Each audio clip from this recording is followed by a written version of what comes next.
Why Ireland is the most anti-Israel country in Europe. Ireland has a complex history marked by colonialism, conflict, and a struggle for independence. This historical narrative fosters a sense of solidarity with other oppressed peoples, including the Palestinians. Many Irish citizens draw parallels between their own experiences under British rule and the Palestinian plight under Israeli governance. The Irish narrative emphasizes themes of colonization and resistance, leading to an emotional identification with the Palestinian cause. Politicians and activists frequently invoke this shared sense of struggle to justify their stance against Israel, viewing it as a modern-day imperial power similar to Britain in Ireland's past. Irish political discourse has increasingly adopted an anti-Israel stance, particularly among leftist parties such as Sinn Féin and various grassroots movements. These groups often frame their arguments around human rights violations and international law, portraying Israel as an aggressor while positioning Palestine as a victim deserving support. This political climate is reflected in parliamentary debates where calls for boycotts against Israel have gained traction. The Irish government has also taken steps that align with these sentiments, such as supporting motions condemning Israeli actions in Gaza or advocating for international legal actions against Israel at forums like the International Court of Justice. Media coverage in Ireland tends to favor narratives that highlight Palestinian suffering, while downplaying or criticizing Israeli perspectives. This bias can create an environment where anti-Israel sentiment flourishes unchallenged. Reports from organizations like Hamas or other Palestinian groups are often given more credence than statements from Israeli officials or military sources.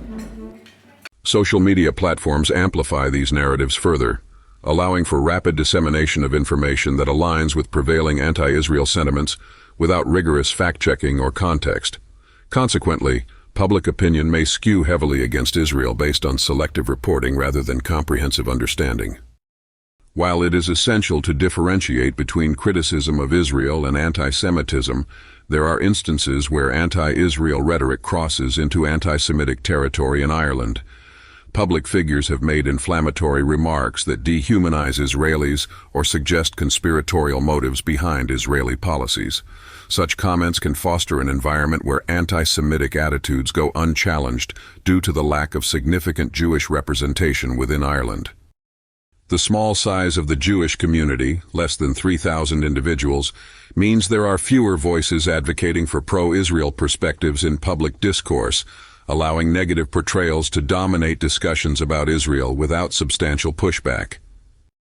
The educational system in Ireland plays a role in shaping perceptions about Israel and Palestine. Textbooks may present narratives that emphasize Palestinian grievances while neglecting historical context regarding Jewish ties to the land or the complexities surrounding statehood claims on both sides. This educational bias can perpetuate misunderstandings about the conflict and reinforce existing prejudices against Israel. In summary, Ireland's position as one of Europe's most anti-Israel countries stems from its historical identity shaped by colonial struggles, politically charged activism that frames Israel as an oppressor, biased media representation favoring Palestinian narratives over Israeli ones, manifestations of anti-Semitism within some critiques of Israel, and educational influences that may overlook critical aspects of Jewish history.